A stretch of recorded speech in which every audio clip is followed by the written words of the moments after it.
నమస్తే. మనతో పాటు ఈరోజు వాస్తు సంఖ్యాశాస్త్ర నిపుణులు నర్రా రామకృష్ణ గారు ఉన్నారు. నమస్తే సార్. నమస్తే సార్, ఇప్పుడు చాలామంది పేర్లో కొన్ని లెటర్స్ యాడ్ చేసుకుంటున్నారు, కొంతమంది ఏమో కొన్ని లెటర్స్ తీసేసుకుంటున్నారు, ఉన్న పేరును మార్చుకుంటున్నారు. ఇప్పుడు హీరోయిన్స్ కూడా చాలామందిని చూస్తున్నాం సార్, అట్లా పేరు మార్చుకోవడం, పేరు యాడ్ చేసుకోవడం అలాంటివి చాలామంది చేస్తూ ఉన్నారు. ఎందుకు? దానివల్ల ఏమన్నా వాళ్ళకు లైఫ్లో ఎదిగే అవకాశాలు ఉంటాయా? ఏమన్నా అదృష్టం కలిసి వస్తుందా? అంతే కదమ్మా. ఇప్పుడు ఒక ఉన్న స్థితి నుంచి ఉన్నత స్థితికి వెళ్ళాలంటే పలు రకాలైన మార్గాలు ఎదుగుతూ ఉంటారు జనం సహజంగా. మన ఒక పూజల్లో ఒక పలానా చోట బాగా ఫేమస్ అయ్యారు అంటే అందరూ అక్కడికి వెళ్ళిపోతారు. ఒక మనిషి రూపంలో ఉన్న వ్యక్తే ఆమెకి ఒంట్లోకి అమ్మవారు వస్తారంట, ఆమె చెప్తే జరుగుతుందంట అనగానే పొలోమని అందరూ వెళ్ళిపోతూ ఉంటారు. అంతే కదా. పోనీ ఒక చిన్న ఎక్కడన్నా ఒక అమ్మవారు వెలిసింది, ఆ గుళ్ళో మనం పోయి కొబ్బరికాయ కొట్టడం లేకపోతే ఏదైనా పూజలు చేసుకుంటేనో, లేదా ఒక చిన్న ఎర్ర గుడ్డు పీలకను వచ్చేసరికి ఆ చెట్టు కడితేనో మనకు మంచి జరుగుతుందంట. పిల్లలు లేని పిల్లలు పుడతారంట, మరిపోతే ఆరోగ్యంగా ఇబ్బంది పడే వాళ్ళంతా కూడా తగ్గిపోతుందంట అని చెప్పేసి ఎక్కడైతే అంటున్నారో అక్కడికి అందరూ వెళ్ళిపోతూ ఉంటారు. అదే రకంగా ఇక్కడ కూడా న్యూమరాలజీలో వచ్చేసరికి ఒక పేరు మార్చుకుంటేనో లేదా లెటర్ మార్చుకుంటేనో డేట్ ఆఫ్ బర్త్ ప్రకారంగా బాగా ఉంటుందనేది ఒక వేలం వెరిలాగా ఇచ్చేసింది. దానికి ఎవరు అతిథులు కాదు, పెద్ద పెద్ద బిజినెస్ వాళ్ళు కావచ్చు, సినిమా వాళ్ళు కావచ్చు, అందరూ మనకు చూస్తున్నాం. మనకి సినిమా యాక్టర్లు కూడా చాలామంది పేర్లు మార్చుకుంటున్నారు. ఈవెన్ ప్రభాస్ దగ్గర నుంచి కూడా పేరు లెటర్ మార్చేశారు, యాడ్ చేశారు మీకు. ప్లస్ మనకు బాలీవుడ్లో చూస్తే, బాలీవుడ్లో మనకి కంగనా రనౌత్ కానీ లేకపోతే అజయ్ దేవగన్ కానీ చాలామంది ఉన్నారు, చాలా పేర్లు. వాళ్ళందరూ కూడా లెటర్స్ పేర్లను మార్చుకున్నారు. మీరు చూడండి, మీరు గూగుల్కి వెళ్ళి చూడండి, లేదా చూసి అర్థం యూట్యూబ్లో కూడా వాటిల్లో కూడా మీకు లెటర్స్ మార్చారు. మీరు ఇంకా దగ్గరగా గమనిస్తే మన తెలుగు ఫీల్డ్లో సినిమా వ్యక్తుల్లో కూడా పేర్లలో కూడా చిన్న పేర్లో కూడా మీకు చూడండి. నేను పర్టికులర్ నేను గమనించలేదు కానీ ఈ పేరు అనేది చాలా సినిమాల్లో లెటర్స్ వచ్చేసరికి తెలుగు లెటర్ ఓకే, తెలుగు ఉందనుకుందాం, దాని కింద ఇంగ్లీష్ లెటర్స్ కూడా పర్టికులర్గా దాన్ని పెట్టేసి లెటర్స్ పెట్టేసి ఒక యాడ్ చేయటము తీసేయటము చూశాను నేను. శ్రీనివాస్ రెడ్డి నా పేరు ఒక అతను కూడా చూశాను నేను.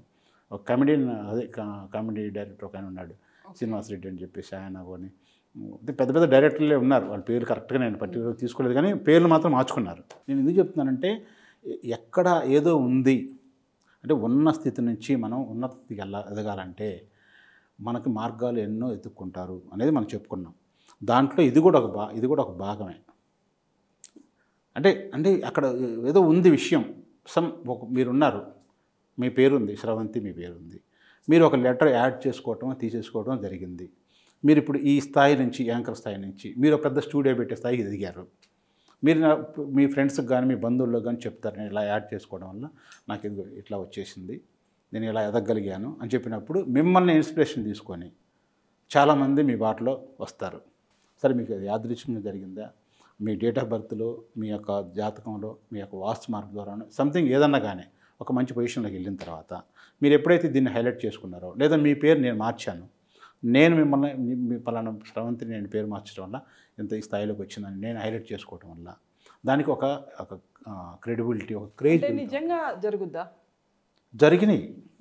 ఓకే, జరిగినాయి. అంటే ఎట్లా జరిగినాయి దీన్ని ఏమంటారు సార్ అసలుకి? పేరు మార్చుకోవడానికి ఇది వచ్చేసరికి మనకి నామ సంఖ్య అంటారు దీన్ని. అంటే మన పేరులో ఉన్న నామ సంఖ్య లేదా ఒక కంపెనీలో ఉన్న నామ సంఖ్య. మీరు ఉన్నారు కదా, డబ్బులు ఊరికే రావంటారు, లలితా జ్యువెలర్స్, కిరణ్ కుమార్ గారు. వాళ్ళ లలితా జ్యువెలర్స్ చూడండి మీరు. లలిత అంటే స్పెల్లింగ్ LALITH అంత సహజంగా. ఇంకో పక్కన ఏ కూడా యాడ్ చేశారు చూడండి మీరు, లలిత దీర్ఘం ఉంటుంది లలితా జ్యువెలర్స్లో. అంటే ఆయన కూడా న్యూమరాలజీ ప్రకారంగానే యాడ్ చేశారు వాస్తవంగా. అలా చాలా ఉన్నాయి మనకు చెప్పుకుంటూ పోతే. ఇవన్నీ కూడా ఏంటంటే ఒక కంపెనీ ఒక ఫరం పేరు కానీ, లేదా ఒక వ్యక్తి పేరు కానీ, లేదా ఒక ఇండస్ట్రీ పేరు కానీ, లేదా సినిమాకు సంబంధించిన వాళ్ళ యొక్క సంస్థ పేరు, లేదా వాళ్ళ టైటిల్, సినిమా టైటిల్ కానీ, ఇవన్నీ కూడా న్యూమరాలజీ ప్రకారంగా చూస్తుంటారు. ప్లస్ ఇలా రాసే విధానం గ్రాఫాలజీ ఉంటుంది. మళ్ళీ అందులో గ్రాఫాలజీ కూడా ఇలా రాస్తారు పేరు. మామూలుగా స్ట్రైట్గా రాసేదంటే కూడా మీరు చూడండి సినిమాల్లో కూడా ఇలా కొంచెం అలా పైకి అంటారు. అంటే ఇప్పుడు గోపీచంద్ సినిమాలో శౌర్యం, లక్ష్యం అట్లా యావత్తు ఇచ్చి సున్నా వచ్చేలాగా అట్లా కాదు నేను చెప్తుంది. ఇంగ్లీష్ లెటర్స్ని పేరుని ఇలా రాస్తారు, పైకి రాస్తారు. అంటే మామూలుగా ఇలా ప్యారలల్గా రాయకుండా పైకి రాస్తారు. అంటే దానికి ఒక మంచి పాజిటివ్ వైబ్రేషన్స్ ఉంటుంది, ఒక యాటిట్యూడ్ ఉంటుంది. మరి మీరు సంతకం పెట్టేటప్పుడు మామూలుగా సంతకం పెట్టిన దానికి ఇట్లా సంతకం ఇలా ఇలా వేసేసారనుకోండి, ఎంత యాటిట్యూడ్ ఉంటుంది తెలుసా మీకు? సంతకం చూస్తే చెప్పొచ్చు. అది యాటిట్యూడ్ అనే దానికంటే కూడా ఆత్మవిశ్వాసం, ఒక కాన్ఫిడెంట్, నేను ఏదైనా చేయగలను. కొంతమంది దగ్గర నిర్లక్ష్యం కనిపిస్తుంది అందులో, సంతకంలో కూడా. అంటే అది సపరేట్ సబ్జెక్ట్, గ్రాఫాలజీ అంటారు దాన్ని. ఓకే. ఆ గ్రాఫాలజీ వచ్చేసరికి మళ్ళీ దాన్ని వేరే విధంగా చెప్పుకుందాం. ఇప్పుడు ఈ నామ సంఖ్య అనే దాంట్లో మనం వచ్చినప్పుడు చిన్న అక్షరాల దగ్గర నుంచి, అంటే కొన్ని పేర్లు వచ్చేసరికి 2 అక్షరాల పేర్లు ఉంటాయి. తెలుగులో 2 అక్షరాలు ఉంటాయి, ఇంగ్లీష్కి వచ్చేసరికి 4 అక్షరాలు 5 అక్షరాలు అలా ఉంటాయి. మనకు శివ పేరు ఉంది. శివ అంటే తెలుగులో 2 వస్తాయి, ఇంగ్లీష్ 4 అక్షరాలు వస్తాయి. 4 SIVA శివ అనుకుందాం, అంతే. SIVA అని ఉంటుంది. శివ అనే SHIVA రాయరు, అట్లా రాయరు. శివ SIVA అనే రాస్తారు ఎక్కడున్నా కానీ. ఇప్పుడు ఆ 4 అక్షరాలు వచ్చేసరికి ఎంత కౌంట్ వస్తుంది అనే దగ్గర నుంచి ఇక పెద్ద పేర్లు ఉంటాయి మనకు, లాంగ్ చాలా పెద్ద పేరు పెట్టుకొని కూడా పిలిచేదంతా షార్ట్ కట్ అని పిలుస్తారు మళ్ళీ. అట్లా మనకి మినిమం ఒక 9 సంఖ్య మనకి, అంటే ఒక లెటర్ వచ్చేసరికి S అనేది 3 వచ్చింది సంఖ్య, S అనేది I అనేది 1 సంఖ్య, అంటే Sకి 3, Iకి 1, Vకి వచ్చేసరికి 6, Aకి వచ్చేసరికి 1. ఇప్పుడు మొత్తం కూడాలి ఇది, అంటే 4, 6, 11. దీని నెంబర్ వచ్చేసరికి 11 అయింది. 11 నెంబరు అంటే 1 + 1 అంటే 2 వచ్చింది. 2 అనేది ఈ వ్యక్తికి పనిచేస్తుందా లేదా అని ఎలా తెలుస్తుంది? అతను డేట్ ఆఫ్ బర్త్ చూడాలా. ఓకే. అతను 2, 11, 20, 29 డేట్లో జన్మించాడు అనుకుందాం. వాళ్ళకు వచ్చేసరికి ఈ 2 నెంబరు అనుకూలమైన నెంబరు. ఓకే. ఓకే, అన్ని లెవెల్ వస్తున్నాయి. ఆల్రెడీ 2 వచ్చింది, నెక్స్ట్ 11 వచ్చింది, 11 కూడా 2 అవుతుంది. అదే 2 కానీ 11 కానీ 20 కానీ 29 ఈ తేదీలో జన్మించిన వాళ్ళకి వాళ్ళ బర్త్ నెంబర్ 2 అంటారు. 2 వస్తుంది, 2 అంటారు. మళ్ళీ వాళ్ళ యొక్క birth number plus month year మొత్తం కలిపితే కూడితే వచ్చేదాన్ని డెస్టినీ నెంబర్ అంటారు. ఓకే. ఆ బర్త్ నెంబరు డెస్టినీ నెంబర్ ఆధారంగా ఇతనికి పిలిపించుకునే పేరు అని మెన్షన్ చేస్తాను ఇక్కడ. మనకి పెట్టిన పేరు కాకుండా అందరు పిలిచే వీర వెంకట శివకుమార్ సత్యనారాయణ అని పెట్టారు, కానీ పిలిచేది శివ అని పిలుస్తున్నారు. నేను అందుకని పిలిపించుకునే పేరు అని చెప్తున్నాను. పిలిపించుకునే పేరులో ఈ లెటర్లు అనేది ఆ యొక్క డేట్ ఆఫ్ బర్త్కి డెస్టినీ నెంబర్కి సరిపోతుందా లేదా, ఇది ఇంపార్టెంట్. అలా టాలీ చేస్తాం మనం. అట్లా మనకి వచ్చేసరికి నామసంఖ్యని ఏ నామసంఖ్య ఎవరికి సరిపోతుంది. ఒక నామసంఖ్య అనేది మీకు పనిచేస్తుంది అనుకోండి, 39 నెంబర్ మీకు పనిచేస్తుంది. అదే ఇంకొక నెంబర్కి 39 పనిచేయదు అంతే. ఎందుకంటే మీ యొక్క date of birth me destiny ప్రకారంగా అది మీకు ఓకే. అదే మీకు వేరే 6 నెంబర్ కానీ ఇంకొక నెంబర్ ఉన్నవాళ్ళు ఉన్నారని అనుకుందాం, దానికి వచ్చేసరికి ఇది పనిచేయదు. ఎందుకంటే వాళ్ళకి ఆ గ్రహానికి పడదు. మరి ఇప్పుడు డేట్ ఆఫ్ బర్త్ ప్రకారం అట్లా నామసంఖ్యలు కలవని వాళ్ళు పెళ్లి చేసుకుంటే ఇబ్బందులు రావా? ఉంటేగా. మ్యారేజ్ వచ్చేసరికి మ్యారేజ్లో న్యూమరాలజీ కూడా చూసుకొని పెళ్లి చేసుకోవాలి. న్యూమరాలజీ పక్కగా చూసుకోవాలి. నేను చాలామంది సినిమా సెలబ్రిటీస్కి కానీ పొలిటికల్ వాళ్ళకి కానీ పెద్ద కోటీశ్వరులు బిజినెస్ మ్యాగ్నెట్లు కానీ పారిశ్రామికవేత్తలు ఎవరు నేను కొన్ని నేమ్స్ చూశాను. అంటే మనకి మన దగ్గరకు వచ్చినాయి కాకుండా కూడా వాళ్ళ మ్యారేజ్ డేట్స్ తెలుస్తుంటాయి మనకి. జనరల్గా పెద్ద వాళ్ళ డేట్స్ మన మ్యారేజెస్ ఎప్పుడు జరుగుతుంటే మనకు కనిపిస్తూ ఉంటుంది. తెలుస్తుంది కదా మనకి, పేపర్లో రావటం లేదా టీవీలో చూడటం యూట్యూబ్లో అనేది మనకి వాళ్ళు ఈజీ అయిపోతుంది. అదే సమంత నాగ చైతన్య కూడా లవ్ మ్యారేజ్ చేసుకొని మరీ చేసుకున్నారు. ఇప్పుడు చాలా డేట్స్ చాలామంది మన సినిమా యాక్టర్లు తీసుకుంటే మ్యాక్సిమం ఒక రాంగ్ నెంబర్లో మ్యారేజ్ చేసుకోవటమే. ఒక డైరెక్టర్, నాకు తెలుసు డైరెక్టర్ ఆయన, పేరు చెప్పను, బాగా తెలిసిన వ్యక్తి. అతను మ్యారేజ్ జరిగేటప్పుడు వాళ్ళు డైవర్స్ అయిద్దని నాకు ముందు తెలుసు. మరి మీరు ఎలా వెళ్ళారు సార్ పెళ్ళికి? తెలుసు, కానీ ఫస్ట్లో నాకు ఇట్లా మీలాంటి నాకు పక్కన సహచరులతో చెప్పిన సందర్భాలు ఉన్నాయి. వాళ్ళు ఈ డేట్లో మ్యారేజ్ చేసుకుంటున్నారు, వాళ్ళు డైవర్స్ తీసుకుంటారు, డైవర్స్ వస్తాయని ముందు చెప్పొచ్చు కదా. ఆ రోజు అట్లా వినటానికి అవకాశం లేదు. ఇప్పుడు ఎందుకంటే మీరే అన్నారు, ఇప్పుడు డేట్లు చూసుకొని చేసుకోవాలా, పెళ్ళి కూడా అట్లా చూసుకోవాలనేది. అదే కానీ ఏంటంటే మేము ఒక శాస్త్రం అనేదమ్మా సముద్రం లాంటిది. ఎంతో అధ్యయనం చేస్తుంటాం, ఎన్నో పరిశోధనలు చేస్తుంటాం, పరిశీలనలు చేస్తుంటాం. ప్లస్ ఇప్పుడు మనం చెప్తే వినే వరకు అయితే పర్వాలేదు, చెప్తాము. అసలు వినరనుకున్నప్పుడు చెప్పటమే ఉండదు. వాళ్ళు ఇక్కడ దాకా రారు, ఇంత దాకా వీళ్ళు ఆలోచించరు అనుకున్నప్పుడు మేము చెప్పడం అనేది కూడా ఉండదు. నేను ఎందుకు చెప్తున్నా అంటే ఈ పదము డైరెక్ట్ విషయం వచ్చేసరికి నేను పరిశీలన పెట్టుకున్నాను. ఈ డేట్లో మ్యారేజ్ చేసుకున్నారు. పక్కన వాళ్ళకి చెప్తాను, నాకు తెలిసిన వాళ్ళకి పక్కన ఈ డేట్లో మ్యారేజ్ అవుతుంది కాబట్టి వీళ్ళు సరిగా ఉండడానికి అవకాశం లేదని చెప్పేసి 1 ఇయర్ 2 ఇయర్ దాకా బ్రహ్మాండంగా ఉన్నారు. అప్పుడప్పుడు నాతో మాట్లాడేవాళ్ళు, నాతో శాస్త్రపరమైన డిస్కస్ చేసేవాళ్ళు. ఈ సందర్భం ఎత్తుతూ ఉంటుంటారు. అంటే నేను చెప్పాను కాబట్టి వాళ్ళు డైవర్స్ తీసుకోవాలని నేను అనుకోను. నాది కాదు అది, నేను చెప్పేది కాదు, శాస్త్రం చెప్తుంది అది. కాకపోతే నన్ను క్వశ్చన్ చేసినప్పుడు, మరి మీరు చెప్పారు కదా ఇట్లా వాళ్ళిద్దరి మధ్య వస్తుందని చెప్పేసి. సార్ అన్నీ జరుగుతాయి. అవతల వేణుస్వామి కూడా ఇవే చెప్తున్నాడు. వీళ్ళు ఉంటారు, వాళ్ళు పోతారు, ఈ సినిమా సక్సెస్ అయింది, ఆ సినిమా సక్సెస్ కాదు, ఈ డైరెక్టర్ ఇప్పుడు విడాకులు తీసుకున్నాడు, నేను చెప్పాను కాబట్టే తీసుకున్నాడు అని 100 చెప్తారు, 2 జరుగుతాయి, మిగిలిన 90 ఓకే అట్లా కాదు. ఇప్పుడు ఆయన చెప్పేది విధానం ఏంటంటే, ఆయన చెప్తా ఉంటుంటారు, రాయేస్తుంటారు. నేను వచ్చేసరికి నేను ఎక్కడ యూట్యూబ్ ఛానల్లో చెప్పలేదు ఇట్లా పలానా ముందే నేను చెప్పలేదు. కాకపోతే ఏంటంటే నాకు తెలిసిన వ్యక్తుల దగ్గర నేను ఇలా జరుగుతుందని చెప్పాను, నా శాస్త్రాన్ని పరిశీలన చేసుకోవడం కోసం. ఇది ఎంతవరకు నిజం అనేది నా పరిశోధనలో భాగంగా కొంతమంది చెప్పుంచుతాను ముందే. అప్పటికప్పుడు నేను చెప్పా కదా అని చెప్పడానికి లేకుండా ముందే చెప్పుంచుతా. ఎస్ అంటే నా కాన్ఫిడెంట్ కోసం, నా సబ్జెక్ట్ కోసం చెప్తా. అది కూడా నాకు నేను చెప్పుకుంటే కాదు, నాకు మనుషులు, నా దగ్గర ఉన్న మనుషులు చెప్తే ఎస్ నేను చెప్పింది కరెక్టే కదా, వాళ్ళకి తెలిసిన తెలియపోయినా నాకు ప్రామాణికం కావాలి ముందు మెయిన్. అందుకోసం అందులో భాగంగా చెప్పేవాడిని. చెప్పినప్పుడు నన్ను క్వశ్చన్ చేసేవాళ్ళు ఒకసారి 2 సార్లు. ఇట్లా చెప్పావు కదా, చూడు చాలా బాగున్నారు, చాలా అన్యోన్యంగా ఉన్నారు, నువ్వు చెప్పిన దానికి ఎక్కడ ఈ దరిదాపుల్లో కూడా కనిపించేయట్లేదు అని చెప్పేసి. సరే ఓకే మంచిదే, నా శాస్త్రం కన్నా కూడా వాళ్ళు బాగుంటాం అనేది ఇంపార్టెంట్. కాకపోతే నేను అంటే కొన్ని మ్యారేజ్ డేట్స్ ఉంటాయి, అది చెప్తాను ఏ డేట్స్లో చేసుకోకూడదు అనేది. తర్వాత ఒక 6 నెలలకు 9 నెలలకు వచ్చేసరికి చిన్నగా ఒక రూమర్ వచ్చేసింది ఆ ఇద్దరు వ్యక్తుల మధ్య. రూమర్ రావటం, పేపర్లో రావటం, యూట్యూబ్లో మనకు తెలుసు కదా, చిన్నది వచ్చినా కానీ పెద్ద చేస్తూ ఉంటుంటారు. అలా వచ్చి అది నిజమైపోయింది. ఓకే. తర్వాత వాళ్ళు నన్ను అడగటం జరిగింది. అంటే దీనికి మ్యారేజ్ డేట్ అనేది ప్రధాన కారణం అని. ఎంగేజ్మెంట్ కూడా ఆ డేట్లో పెట్టుకోకూడదు. ఆ డేట్లు చెప్తాను ఇప్పుడు మీకు.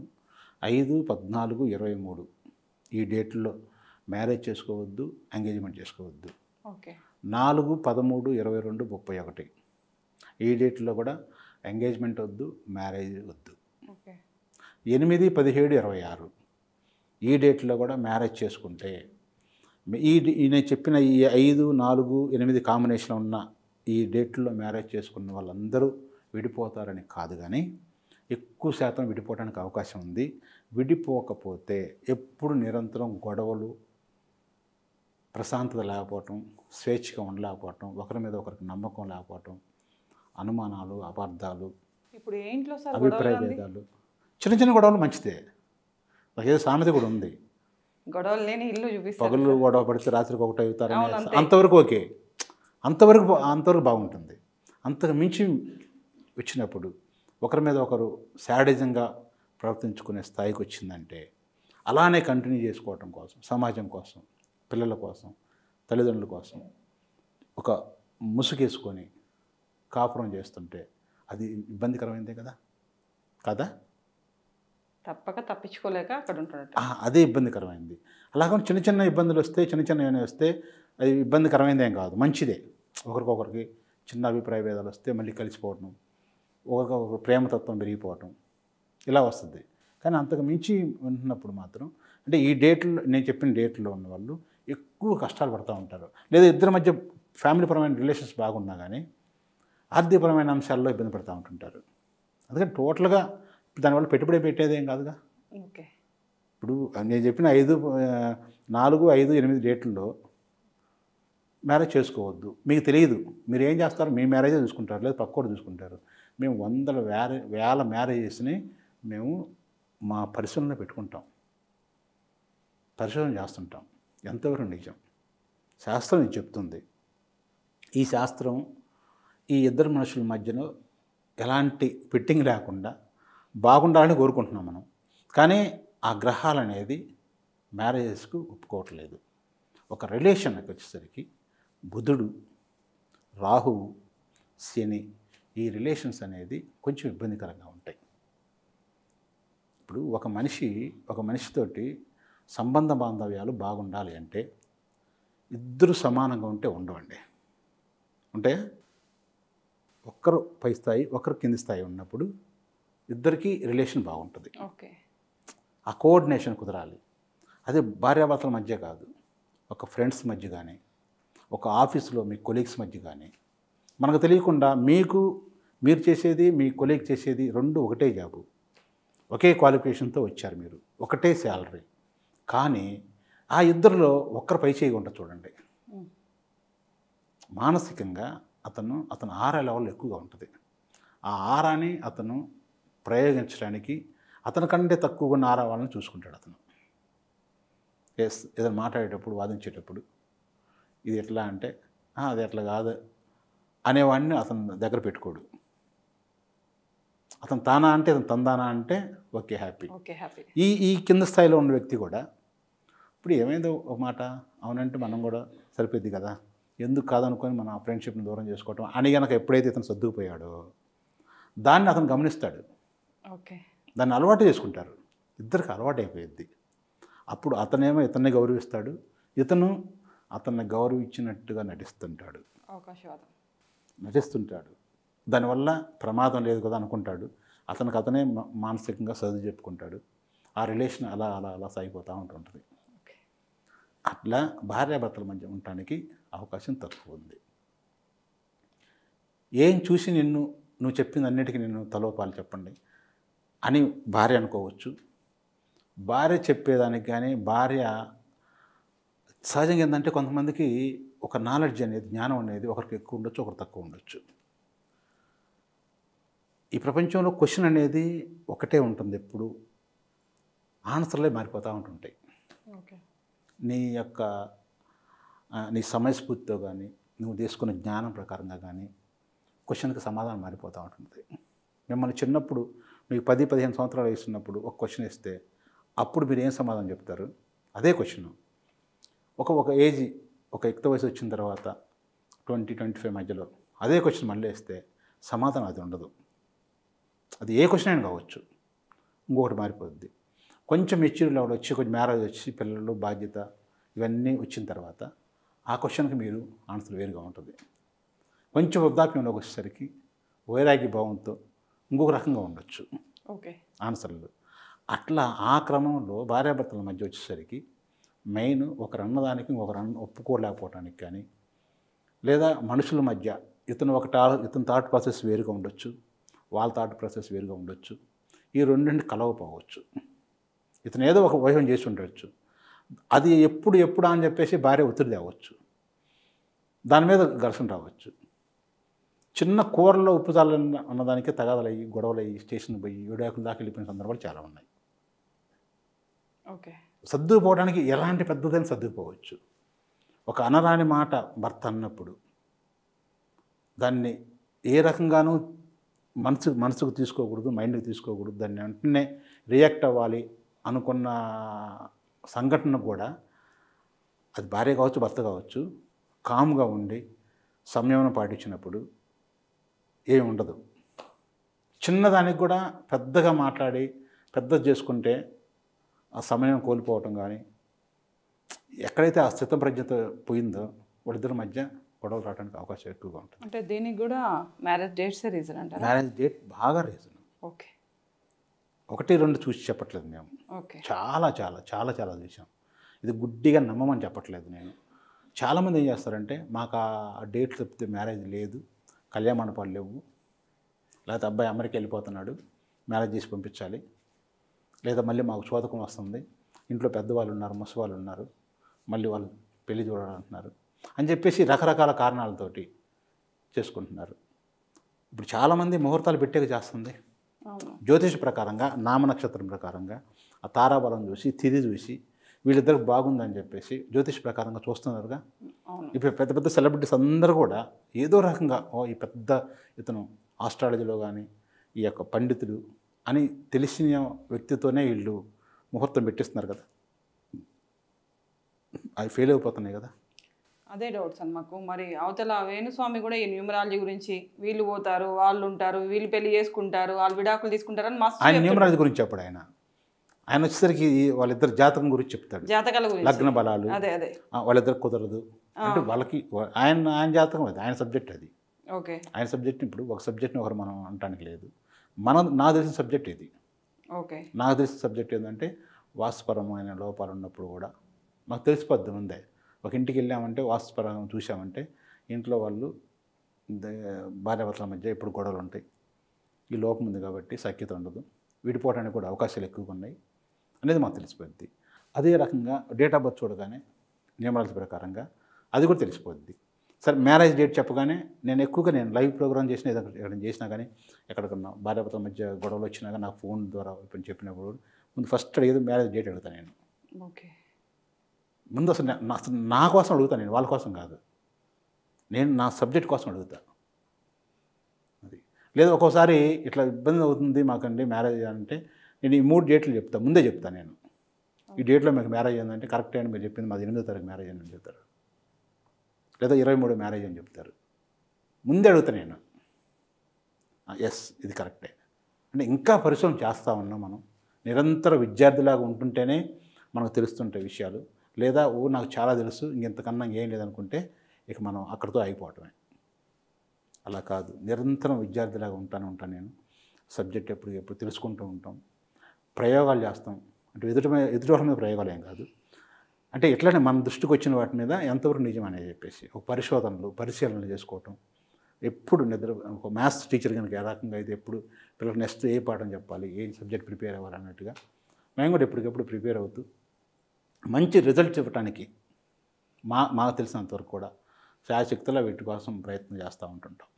న్యూమరాలజీ ప్రకారం పేర్లో ఏ సంఖ్య ఉంటే మంచిదంటారు సార్? ఇప్పుడు చెప్పాము మీ కింద కూడా ఒకటి, మన డేట్ ఆఫ్ బర్త్ ప్రకారంగా ఒక నామ సంఖ్య ఇంకో మనిషి పనికిరాదు. ఇప్పుడు మనకి నా డ్రెస్ వచ్చేసరికి నాకు సరిపోతుంది, నాకన్నా హైట్ ఉన్నవాడికి నాకు సరిపోదు, నాకన్నా తక్కువ ఉన్నవాడికి సరిపోదు, నాలాగా ఉన్న సైజులు ఉన్న వాళ్ళకి కొంచెం ఇంచుమించుకు సరిపోతుంది.